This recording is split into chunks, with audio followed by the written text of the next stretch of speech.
Welcome back to the news at 10. The Director General of the National Agency for the Prohibition of Trafficking in Persons, NAPTIP, Mrs. Julie Okadonli, has been speaking on the grading of Nigeria on the World Human Trafficking Index. According to Mrs. Okadonli, who was guest on our current affairs program, Hard Copy, Nigeria is on tier 2 on the watch list and everything will be done to improve on the ranking. So far, so good. You know, the rating is a little bit complicated. It's more complicated than it appears. You know, when you say trafficking in persons, one expects that, you know, we're being graded on activities concerning trafficked persons, you know. But then other factors come in.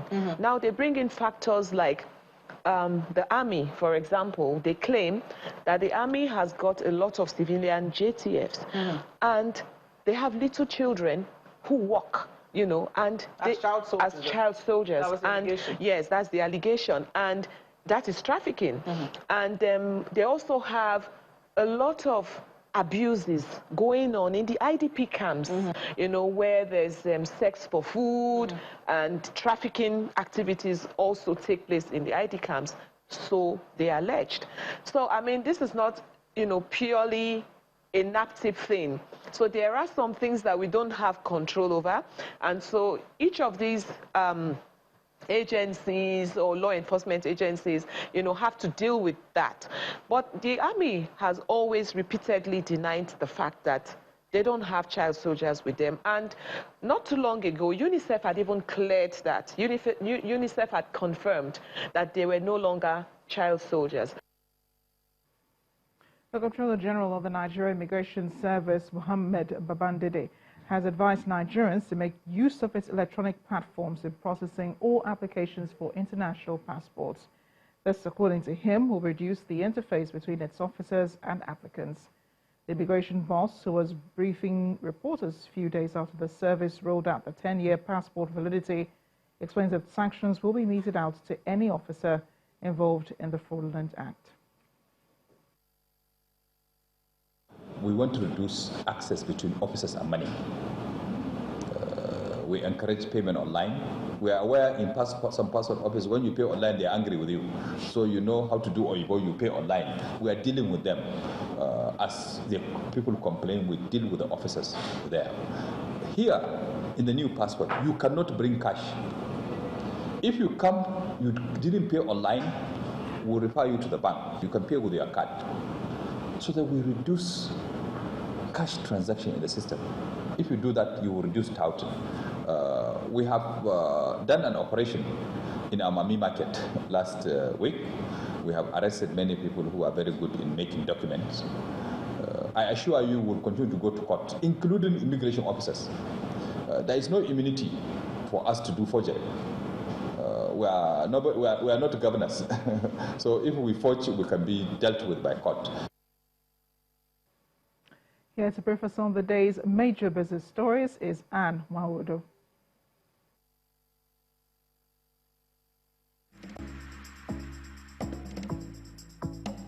You First. First Bank.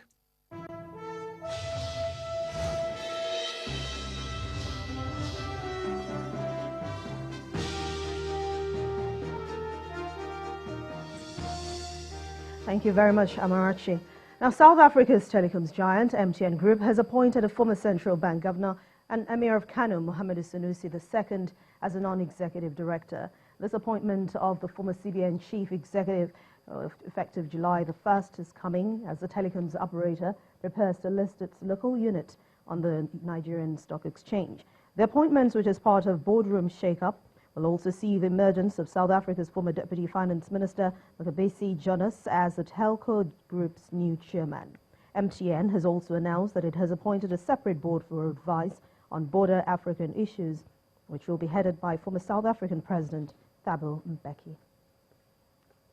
In the meantime, MTN Group has formally asked for permission to proceed with its listing of its shares on the stock exchange. The company has applied to the Abuja-based stock market regulator for registration of shares and listing on the domestic bourse following the conversion of its Nigerian unit into a public company last week. The listing is a condition of a settlement of a $1 billion regulatory fine 3 years ago. India's second biggest wireless carrier, Bharti Airtel, is preparing to commence the initial public offering of its Africa unit on the London Stock Exchange. The telecoms company plans to make a formal announcement after the listing this month, just to help raise $1 billion and aimed in June this year. Valuation and listing date for the IPO, which could be one of the biggest in London this year, are still under discussion. Airtel has operations in 14 African markets, including Nigeria, Ghana, Kenya, and Tanzania.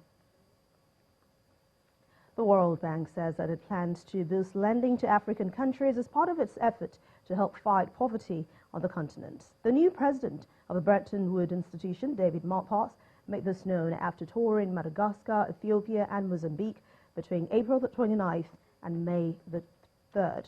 David Malpass, who has pledged to step up the bank's anti-poverty mission, met with stakeholders in the 3 sub-Saharan African countries and visited World Bank-funded projects. Well, according to him, the bank has increased emergency support for the 3 affected countries to $700 million, while its lending arm, that's the International Finance Corporation, will also boost its activities in Africa.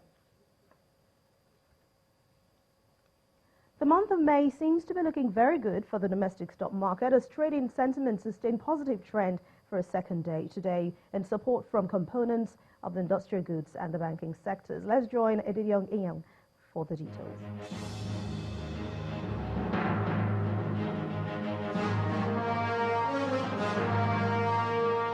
Hello and welcome to the Stock Market Report. Now, there was stronger recovery in trading activities in the local bus on Friday, with the all-share index up at 0.14%, but the 2 key indices of composite index and equity value failed to regain previous higher levels.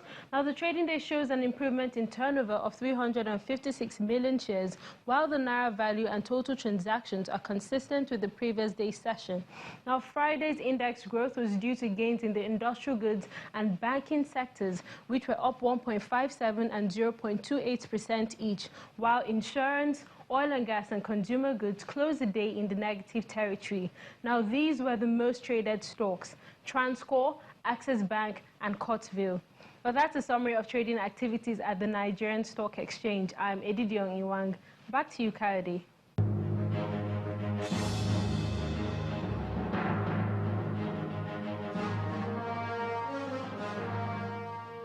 Thank you, Edidiong. Indigenous Energy Group ITO says that it has reopened the Nembe Creek trunk line, and that's after it was closed on April the 21st due to fire outbreak. The oil exporting pipeline transport Bonilite crude oil for sale outside Nigeria. Royal Dutch Shell, which operates the export terminal, declared a force majeure last week on the oil grade due to the pipeline closure. ITO operates on one of Nigeria's most prolific blocks, the Oil Mining License 29. Let's check out how markets across the world fared today. The U.S. and European stocks have closed today's trading session stronger, and that's in reaction to strong jobs report from the world's biggest economy as the country's unemployment rate falls to its lowest in 50 years. Meanwhile, it's mixed finish for some major African and Asian stocks.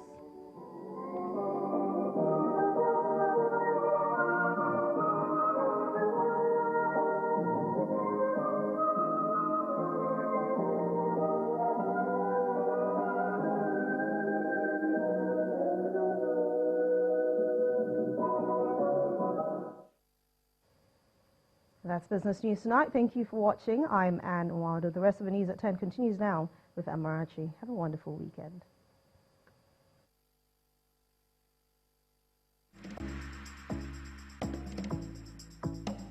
You first. First Bank. Thanks, Anne. Let's get a wrap-up of the international news. Simon Pusey standing by with Around the World in 5. Good evening from the Channel's newsroom here in London. Cyclone Fani is battering the east coast of India. Torrential rain has led to flooding, and winds of up to 200 kilometers per hour are causing widespread damage. More than 1 million people were evacuated from the state of Odisha before the storm made landfall, but officials say some lives have still been lost. It's India's strongest tropical cyclone to make landfall in 20 years. the eastern coast the eye of this massive storm. For students in this hostel, gallows humour the only option.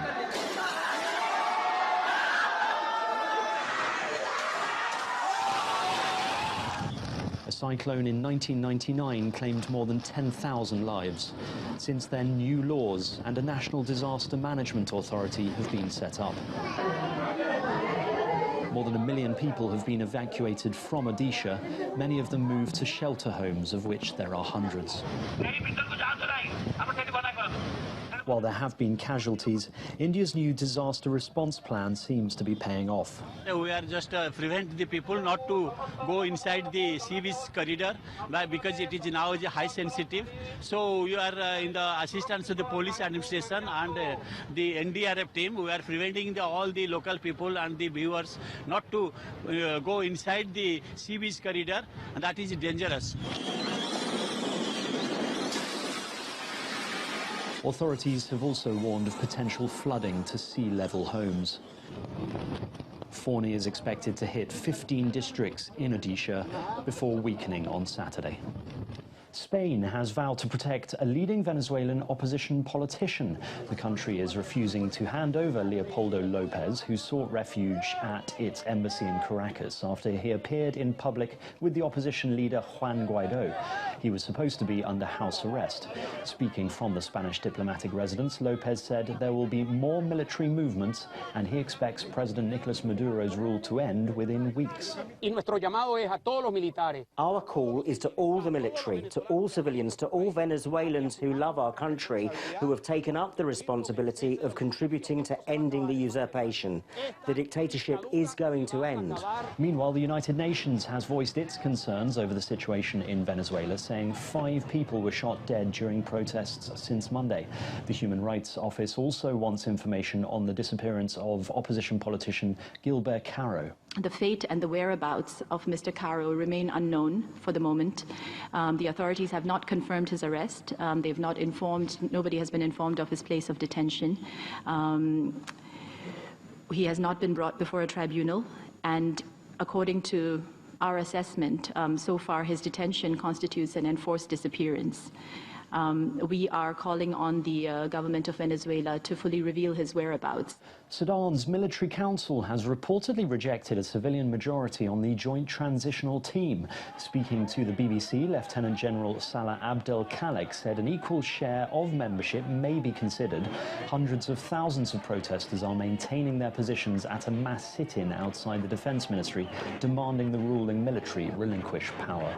The death toll from the terrorist attack in New Zealand has risen. A 46-year-old man who'd been in intensive care since the mass shooting at 2 mosques in March has died, bringing the total number of those killed by the gunman to 51. Afghanistan is calling for direct talks with the Taliban, hoping to reach an agreement on a ceasefire ahead of the holy month of Ramadan. The country's president, Ashraf Ghani, made the appeal during the closing ceremony of the Grand Assembly. The Taliban, which wants to restore Islamic rule, has so far refused to negotiate with the government, dismissing it as a US puppet. A Vietnamese woman accused of killing the North Korean leader's half-brother has been released from jail. Duan Thi Huang spent more than 2 years in a Malaysian prison after being arrested with another woman for smearing Kim Jong-nam's face with a banned chemical weapon as he walked through Kuala Lumpur airport in 2017. They did not file an appeal, no appeal by prosecution against the sentence imposed on Duan by the High Court, which means the case has come to a complete end as far as Duan is concerned. And finally, glowing tributes are pouring in following the death of British-born actor Peter Mayhew. The giant of the silver screen, who is more than 7 feet tall, played Chewbacca the Wookiee in the Star Wars films. The 74-year-old's co-star, Harrison Ford, described him as a kind and gentle man who invested his soul in the character. His family says a public memorial service is being planned for fans in December. And that's your international news around the world in 5. Still ahead of the news at 10, Unilag Staff School, Mind Builders, and African Church Primary School impressed on day 2 of the Lagos preliminaries of the Channel's International Kids Cup. That's for sports news. Please stay with us.